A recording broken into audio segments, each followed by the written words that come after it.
वनुसल्लिमु अला रसूलिहिन नबिय्यिल करीम अम्मा बाद फ़अऊज़ु बिल्लाहि मिनश शैतानिर रजीम बिस्मिल्लाहिर रहमानिर रहीम। इल्म मंतिक कोर्स में हम आपको खुशामदीद कहते हैं और आज इल्म मंतिक की 10वीं क्लास है। इसके बाद हमारी 2 क्लासेस बाकी रह गई हैं क्योंकि हमारा ये 12 रोज़ा कोर्स था। आज हम पढ़ेंगे इस्तिक़रा और तमसील के बारे में।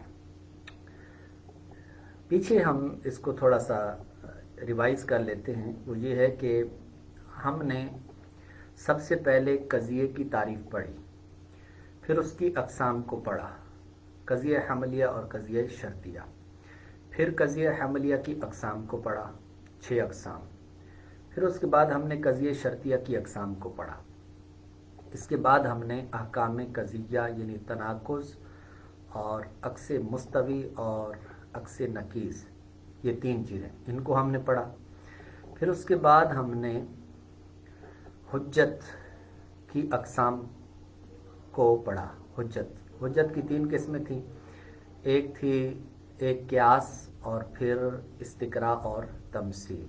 क़ियास हम पढ़ चुके हैं, उसकी आगे जो अक़साम बनती थी उनको भी हम पढ़ चुके हैं और आज हम इंशाअल्लाहुल अज़ीज़ हुज्जत की बकिया 2 अक़साम यानी इस्तिक़रा और तमसील इसको पढ़ेंगे। इस्तिक़रा क्या है? सबसे पहले तो हम इसकी तारीफ़ बयान करेंगे, फिर इसके बाद मिसाल किताब के अंदर जो मिसाल दी गई है उसको बयान करेंगे और फिर इसके बाद हम इसकी इफ़ादियत, अहमियत और इसका इस्तेमाल कहाँ कहाँ होता है, इसकी जो वुसअत है इसका भी हम इंशाअल्लाह बयान करेंगे कि बहुत कसीर जगहों पर इसका इस्तेमाल होता है। फिर इसी के ज़िमन के अंदर एक और चीज़ आएगी, उसको हम वहम कहते हैं, हम वो पढ़ेंगे। तो इस्तिक़रा कहाँ कहाँ इस्तेमाल होता है इसको बयान करेंगे और इसी के ज़िमन के अंदर हम इंशाअल्लाह वहम की मिसालें भी इन्हीं दी गई मिसालों से बयान करेंगे। तो चलिए शुरू करते हैं। सबसे पहले तारीफ़ यानी इस्तिक़रा किसको कहते हैं। शुरू के अंदर हमने बयान किया था कि जो हुज्जत है तो उसकी अक़ली एतबार से 4 सूरतें बनती हैं। पहली ये सूरत है कि कुल्ली से कुल्ली पर इस्तिदलाल किया जाए। दूसरा ये था कि जुज़ी से जुज़ी पर इस्तिदलाल किया जाए और तीसरा ये था कि कुल्ली से जुज़ी पर इस्तिदलाल किया जाए और चौथा ये था कि जुज़ी से कुल्ली पर इस्तिदलाल किया जाए। तो अब इस्तिक़रा कहते हैं वो हुज्जत कि जिसमें जुज़ी से कुल्ली पर इस्तिदलाल किया जाए, यानी हमारे पास जुज़ी होती है, जुज़इयात होती हैं और उससे फिर हम कुल्ली पर इस्तिदलाल करते हैं। इसको हम मज़ीद थोड़ा सा आगे इसको वाज़ी करते हैं। वो ये है कि हमारी जो मालूमात होती हैं वो जुज़इयात होती हैं, यानी बाज़ चीज़ें हमें पता होती हैं। उन बाज़ चीज़ों के मालूम होने से हम उन पर कुल्ली का हुक्म लगा देते हैं। इसको एक मिसाल के साथ समझते हैं। वो मिसाल ये है कि हयवान, अस्सलाम वालेकुम,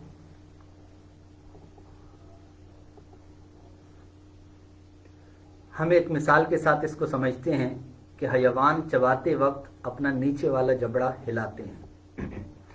तो अब अगर आप गौर करें तो जितने भी हयवानात हैं, यानी जितने ज़िंदा लोग हैं, ज़िंदा चीज़ें हैं जिनके अंदर नफ्स है, ज़िंदगी है, जब ये चबाते हैं तो चबाते वक्त ये अपना नीचे वाला जबड़ा हिलाते हैं।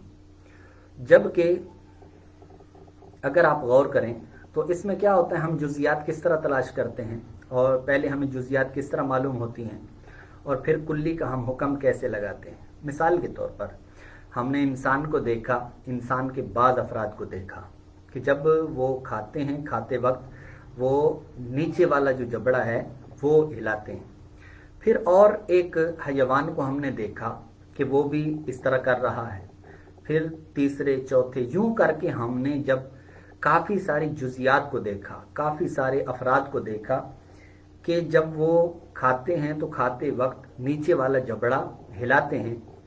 तो लिहाजा अब क्या है कि हम अब ऐसा नहीं होगा कि हम सारी की सारी कायनात के अंदर जितनी जुज़ियात हैं उन सब को चेक करें, ऐसा नहीं होगा। बल्कि हम क्या करेंगे, चंद एक को जब हमने देखा, इससे हमें एक ज़न्ने गालिब हासिल हो जाता है और फिर हम ये हुक्म लगा देते हैं कि भाई कोई भी जानदार है जब वो कोई चीज़ खाता है तो खाते वक्त या चबाते वक्त वो अपना नीचे वाला जबड़ा हिलाता है।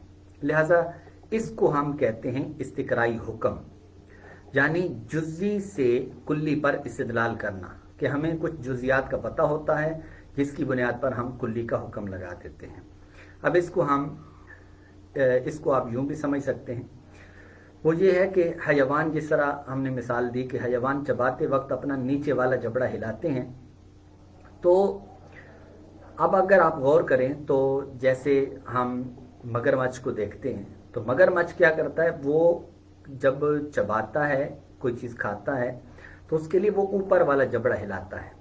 अब अगरचे ये हयवान एक ऐसा बीच में फ़र्द था कि जिसके अंदर ये वाली चीज़ नहीं पाई जाती थी, लेकिन इसके बावजूद हमने इसके ऊपर हुक्म लगा दिया कि नहीं, जितने भी हयवान हैं वो सारे के सारे वो अपना नीचे वाला जबड़ा चबाते वक्त हिलाते हैं।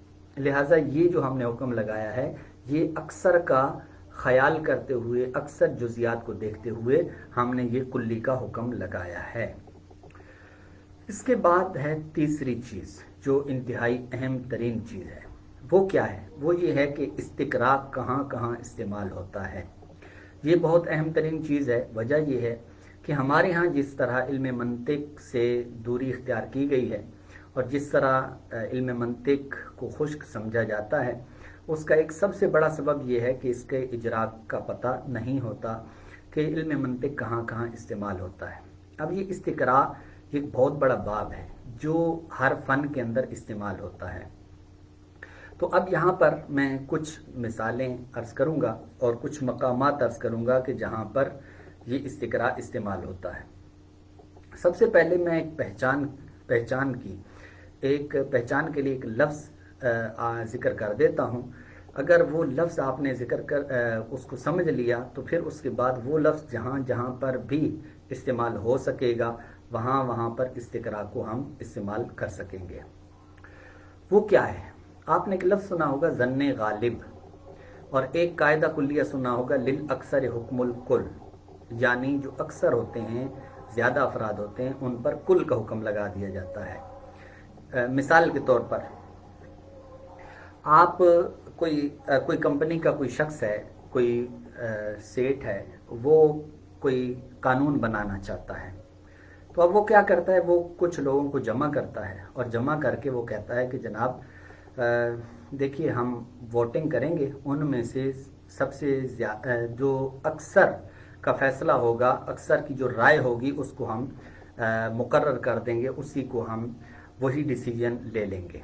लिहाजा अब वो क्या करता है कि वो वोटिंग करते हैं, राय लेते हैं। तो मिसाल के तौर पर 100 अफराद हैं, उनमें से अगर 70 अफराद हैं, 80 अफराद हैं वो कि जो एक तरफ हैं और 20-25 दूसरी तरफ हैं, तो अब कहा जाएगा कि जनाब चूँकि अक्सरियत का फ़ैसला ये है, इस वजह से अब फैसला ये किया जाएगा, कानून ये बनेगा, उनकी राय के मुताबिक कानून बनेगा। तो लिहाजा इसको हम कहेंगे कि जनाब ये है इस्तिकराई हुक्म। इस्तिकराई हुक्म का फ़ायदा क्या होता है? इस्तिकराई हुक्म का फ़ायदा ये होता है कि चूँकि अक्सर की राय होती है, अक्सर चीज़ें वैसी होती हैं, इस वजह से उस पर वो वाला हुक्म होता है। तो अब अगरचे बाज़ सूरतों के अंदर वो वाला हुक्म नहीं पाया जाता, लेकिन उमूमी लिहाज से चूँकि हुक्म पाया जाता होता है, इस वजह से उस पर हुक्म लगा दिया जाता है। अब यहाँ पर हम देखते हैं कि कई मकामात पर इस तरीके से इस्तिकरा इस्तेमाल होता है। मिसाल के तौर पर अगर आप गौर करें, शरीयत मुताहरा ने मुख्तलिफ़ किस्म के मकामात पर गवाहों की गवाही का एतबार किया है। कहीं पर अगर कोई मसला हो जाता है तो वहाँ पर किसी चीज़ के सबूत के लिए गवाहों को रखा गया है।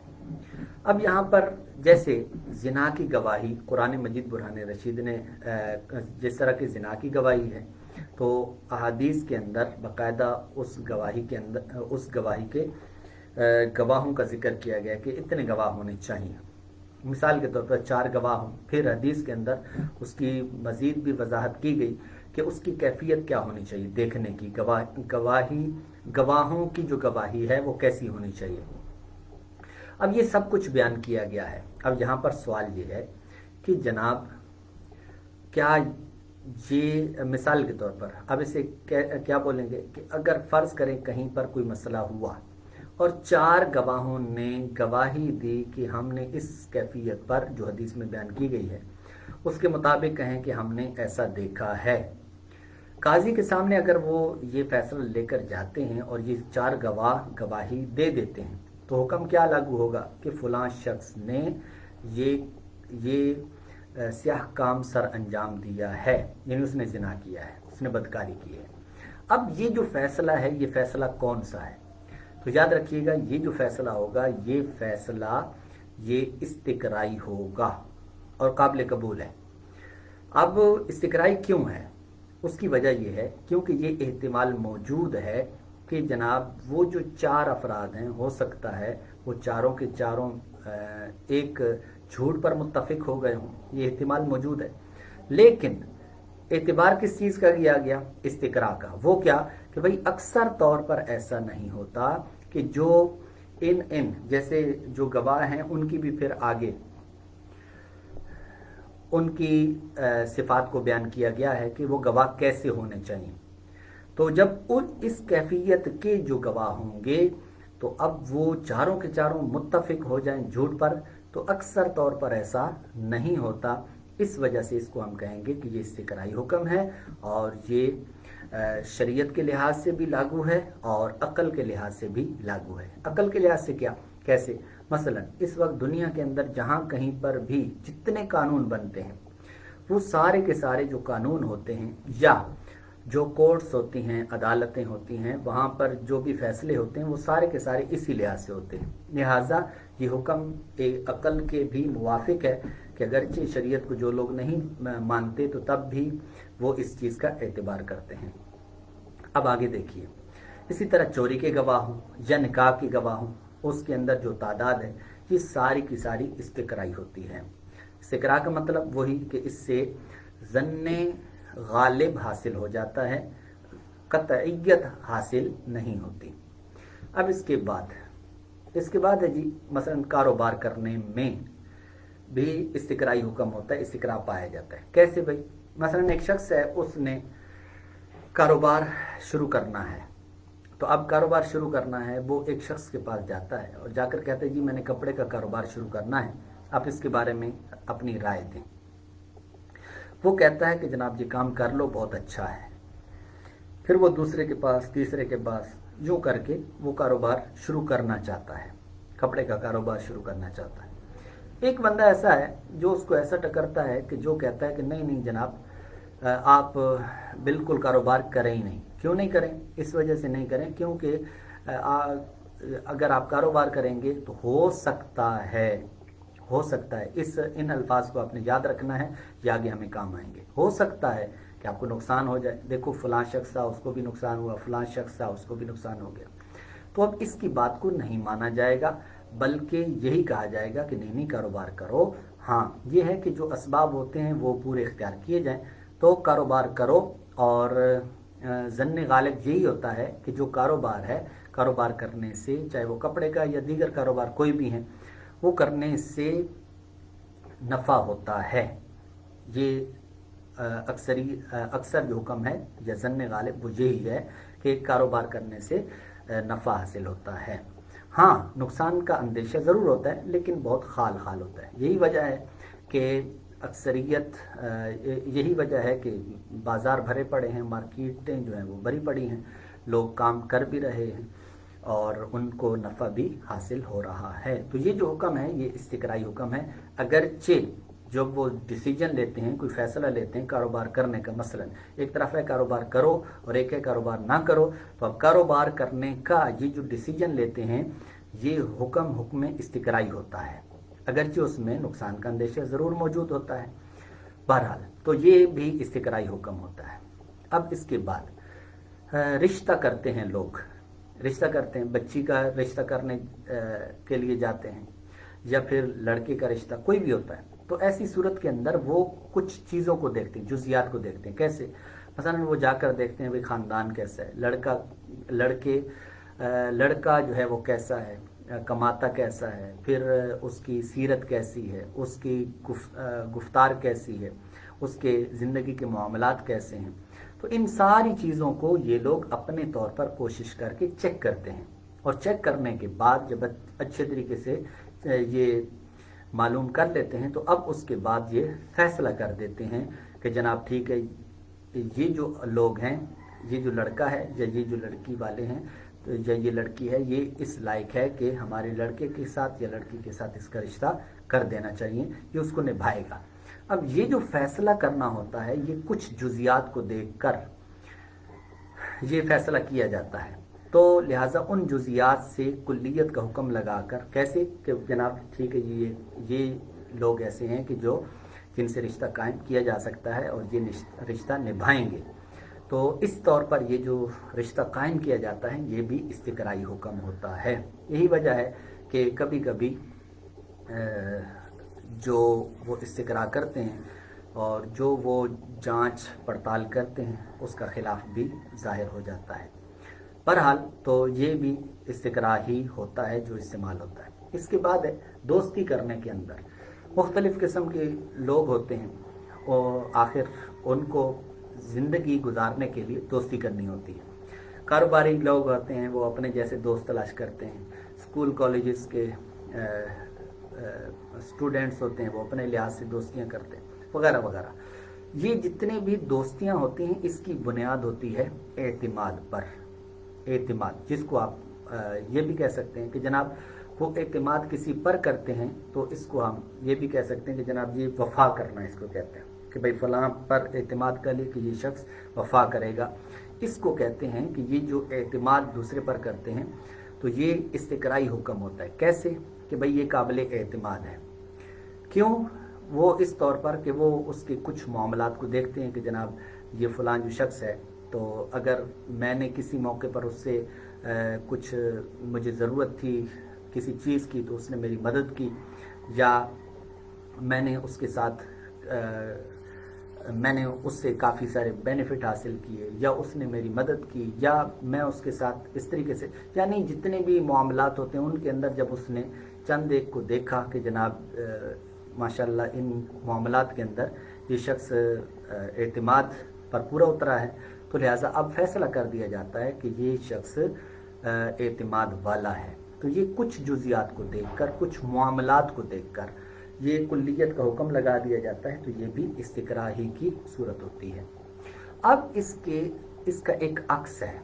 وہ کیا ہے؟ وہ یہ ہے کہ دیکھیں استقرا کو آپ یوں بھی سمجھ سکتے ہیں. وہ یہ ہے کہ ایک ہوتا ہے، ایک چیز ایسی ہوتی ہے کہ جو 50% ہوتی ہے.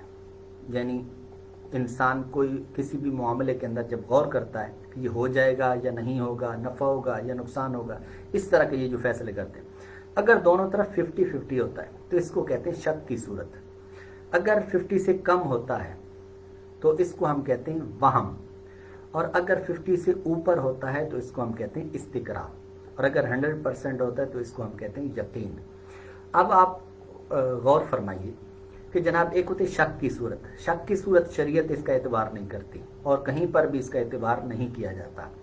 جہاں پر بھی شک کی صورت ہو یعنی ایک طرح دو کی صورت ہوتی ہے.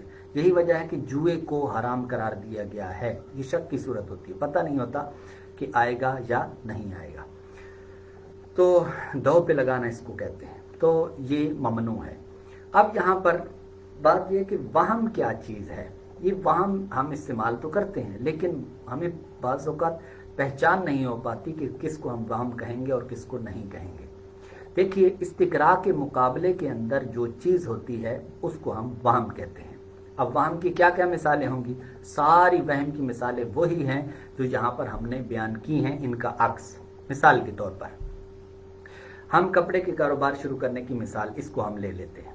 مثلا ایک شخص ہے اور اسے کاروباری وہ افراد کے جو تجربہ کار ہیں وہ کہہ رہے ہیں کہ فلاں جگہ پر اگر آپ دکان کھولو گے، اگر آپ وہاں پر شاپ بناؤ گے तो तुम्हें फ़ायदा होगा, और ये कारोबार करोगे तो तुम्हें फ़ायदा होगा। अब दूसरी तरफ एक बंदा ऐसा है या इक्का दुक्का कोई, वो आओ कहता है नहीं नहीं आपको नुकसान हो जाएगा, और अब इसके सामने दो चीज़ें होती हैं। एक तो ये कि वो अच्छे खासे समझने वाले लोग, उस फ़न के माहिरीन कहें, या इस तरीके से जहाँ दीदा अफराद वो कह रहे हैं कि जनाब ये काम कर लो, और दूसरी तरफ वो कहता है कि नहीं नहीं जनाब, इक्का दुक्का अफराद कहते हैं नहीं आप ये काम नहीं करो, नुकसान हो जाएगा। बकिया कह रहे हैं नफ़ा हो जाएगा, ये कहते हैं नुकसान हो जाएगा। इसका मतलब ये हुआ कि जो कह रहे हैं कि जनाब नफ़ा होगा कारोबार के अंदर, ये चूँकि इनकी बड़ी हैसियत है, वो तजर्बाकार हैं, वो कारोबारी हैं, वो काम कर चुके हैं, वो सारे मामलात उनके सामने हैं, वो माइनस प्लस को समझते हैं। और एक वो शख्स जिसको इसका इदराक ही नहीं है, वो अगर कहता है कि नहीं नहीं नुकसान हो जाएगा। अब अगर कोई शख्स उन लोगों की बात मानता है कि जो ये कह रहे हैं कि नफ़ा होगा, और वो बड़े बड़े लोग हैं और तजर्बाकार लोग हैं, उनकी बात को अगर ये शख्स मानता है तो इसको कहेंगे कि जनाब इसने इस्तिकरा पर अमल किया, इस्तिकराई हुक्म इसने इख्तियार किया। और दूसरी तरफ अगर वो उस पर अमल कर लेता है, इक्का दुक्का यानी बकिया बड़े बड़ों की बात छोड़कर इक्का दुक्का जो इस कारोबार के अंदर इदराक भी खास उनको नहीं है, तजुर्बा नहीं है, तो उनकी बात पर अगर वो अमल कर लेता है तो इसको कहेंगे वहम पर अमल करना। तो लिहाजा इस्तिकरा के मुकाबले के अंदर जो चीज़ होती है उसको हम वहम कहते हैं। लिहाजा ये जितनी भी हमने इस्तिकरा की मिसालें दी हैं उसके मुकाबले में जो चीज़ आ रही है उसको हम क्या कहते हैं, वहम कहते हैं।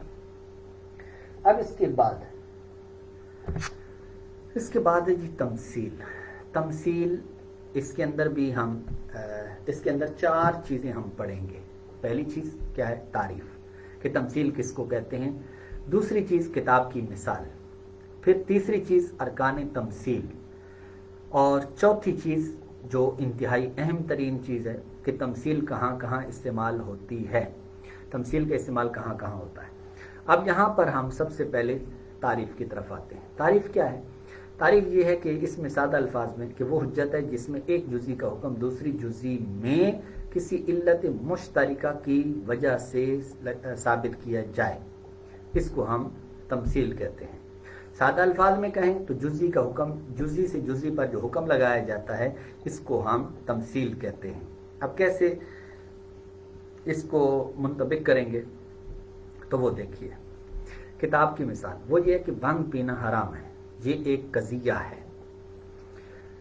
अब उस पर दलील क्या है? जैसे शराब, ये दलील है, पूरी की पूरी ये दलील है। अब ये जैसे जो है ना, अच्छा तमसील का साफ मतलब क्या है, एक आसान सा इसका माना क्या है, मिसाल। तमसील का मतलब ही मिसाल होती है। अब मिसाल के तौर पर मैं कहता हूं जनाब कि भंग पीना हराम है जैसे शराब हराम है। अब यहाँ पर क्या है कि ये जो हमारे पास कज़िया है उसकी दलील ये बयान की गई है। अब वजह क्या है? वजह यहाँ पर वो ज़रूरी होती है, वो ये है कि जैसे शराब हराम है। किस वजह से हराम है? क्योंकि शराब के अंदर सुक्र होता है, यानी नशा होता है। भांग में भी क्या है? नशा है। अब जो शराब है इसके अंदर जो इल्लत पाई जा रही थी, और वो इल्लत क्या थी? वो है नशे का होना। नशे का होने की वजह से इसके अंदर हुर्मत थी। यही वाला हुक्म हमने किस पर लगा दिया? भांग के अंदर, भांग पर लगा दिया कि भांग हराम है। क्यों लगाया? क्योंकि शराब के अंदर शुक्र था यानी नशा था, तो भांग के अंदर भी यही चीज़ थी, इसलिए हमने इसके ऊपर हुक्म लगा दिया। हमने कहा कि जनाब जिस तरीके से शराब हराम है और वजह यह है कि उसके अंदर नशा है, बिल्कुल इसी तरीके से भांग भी हराम है। क्यों? इसलिए कि इसमें भी नशा होता है। अब इसके अंदर यानी जो तमसील होती है इसके अंदर इसके कुछ अरकान हैं। अरकान तमसील वो चार हैं। एक होते हैं मकीस अलह, एक होता है मकीस, एक होती है इल्लत और एक है हुक्म। ये चार चीज़ें होती हैं।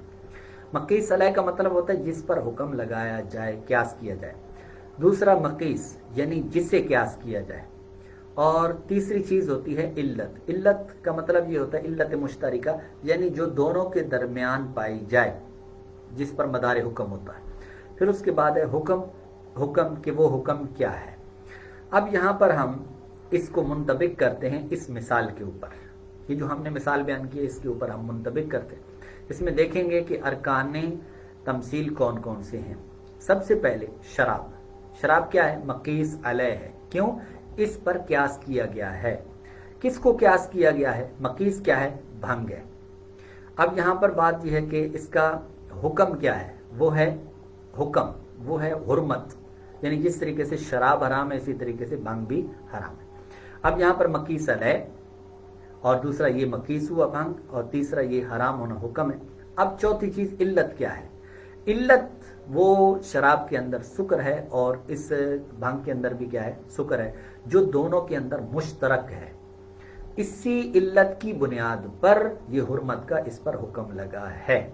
और ये हुर्मत का हुक्म किस वजह से लगा? क्योंकि शराब में हुर्मत थी, लिहाजा यही वाली इसी इल्लत की बुनियाद पर इस भंग पर भी हुर्मत का हुक्म लगेगा। तो इसको हम कहते हैं अरकान तमसील। अब इसके बाद तमसील कहाँ कहाँ इस्तेमाल होता है, और दूसरी अहम तरीन चीज़ वो ये है कि तमसील बयान करने का तरीका क्या है। जब हम क्यास के अंदर उस चीज़ को बयान करते हैं तो फिर तमसील को बयान करने का क्या तरीका होता है। देखिए, इसको सादा सा तरीका ये वाला है जो अभी हमने जिक्र किया है। मसलन कहीं पर भी हम कहेंगे तो इस तरीके से, मसलन हम कहेंगे भांग पीना हराम है जैसे शराब, जैसे शराब। इसी तरीके से मैं कलीमे की तारीफ करता हूँ लफ्ज़ुन वुदिया लिमाना मुफरद करके, और फिर आगे मैं क्या कहता हूँ? का ज़ैदिन, जैसा कि ज़ैद। अब ये कलिमा है। अब इसके अंदर क्यों मैंने ऐसा कहा है? अच्छा, इसको अब जो बाद के अंदर आएगा, जैसे अरबी के अंदर काफ या मिसल या इस तरह के जो अल्फाज आते हैं, नहव, ये जो अल्फाज आते हैं, उसके बाद जो चीज़ आएगी वो मकीस अलैह होगी, और इसके बाद क्या होगा? वो उससे पहले क्या होगा? वो मुश्तमिल होगा दो चीज़ों पर, एक होगा मकीस और दूसरा होगा हुक्म। अब उसके अंदर जो इल्लत है वो हमने खुद निकालनी होगी। अब यहाँ पर ये है तमसील बयान करने का तरीका कि हम इस तरीके से पूरा एक कज़िया बयान करेंगे और फिर आगे जैसे ये बयान करने का तरीका होता है। इसके बाद आम तौर पर जो इल्लत है उसको खुद निकालना पड़ता है, वो बीच में मज़कूर यानी लफ्ज़ों के अंदर आम तौर पर मज़कूर नहीं होती, तो उसको हमने खुद निकालना होता है। अच्छा, अब यहाँ पर हमने ये देखना है कि ये तमसील कहाँ कहाँ इस्तेमाल होता है। तो याद रखिएगा, उसूल फ़िक़्ह के अंदर उसूल फ़िक़्ह जो है वो 4 चीज़ों पर मुश्तमिल है। एक किताबुल्लाह, फिर उसके बाद है जनाब सुन्नत, और तीसरा इजमा, और चौथा क्यास। अब ये जो बाबुल क्यास है, ये सारे का सारा यही तमसील होता है। इसके अंदर सारी यही वाली चीज़ें होती हैं। यानी उसमें क्या होता है? मिसाल के तौर पर कभी किसी कुरानी हुक्म से इस्तेदलाल किया जाता है, कभी किसी हदीस से इस्तेदलाल किया जाता है, कभी इजमा से इस्तेदलाल किया जाता है। तो लिहाजा जो है ये हमारे मकीस अलैह होते हैं, ये वाली चीज़ें 3। और बकिया जो है, जो हम नए नए अहकाम होते हैं, तो जिनको क्यास करके हम जिन पर क्यास करते हैं तो उनको हम मकीस कहते हैं। तो लिहाजा ये बाबुल क्यास सारे का सारा इस तमसील की मिसालें हैं। इसके बाद तारीफात पेश करने के बाद की मिसालें, मसलन जितनी भी आप तारीफात बयान करते हैं, जैसे मैंने अभी कहा लफ्ज़ुन वुदिया लिमाना मुफरद, ये बयान की आपने, बयान करने के बाद आप काफ जिक्र करके तो आगे ज़ैद जिक्र कर दें, या आगे आप का दारबा जिक्र कर दें, या का फी कर दें। तो इस तरीके से आप जितनी भी तारीफ़ें बयान करते हैं उसके बाद जो मिसाल आप देते हैं वो सारी की सारी तमसील की मिसालें होती हैं। तो मैं उम्मीद करता हूँ कि आज की ये जो क्लास है यानी इस्तिक़रा और तमसील, ये आपको समझ आ गई होगी और आपके जहन में भी काफ़ी वसअत पैदा हुई होगी। क्यों? इसलिए कि इस तरीके से वसी करके ये बयान करना बहुत आजकल कमयाब होता जा रहा है। तो इस वजह से आप इसकी मज़ीद मिसालें भी बनाएं और मज़ीद इसको इस्तेमाल करने की कोशिश करें और इजरा करें इसका। जितना आप इजरा ज़्यादा करेंगे उतनी ज़्यादा आपके जहन में वसअत पैदा होगी। परवरदिगार ہمیں اس علم میں رسوخ عطا فرمائے اور علم عالی خصوصاً قرآن و حدیث اس کا حقیقی فہم عطا فرمائے۔ وما علینا الا البلاغ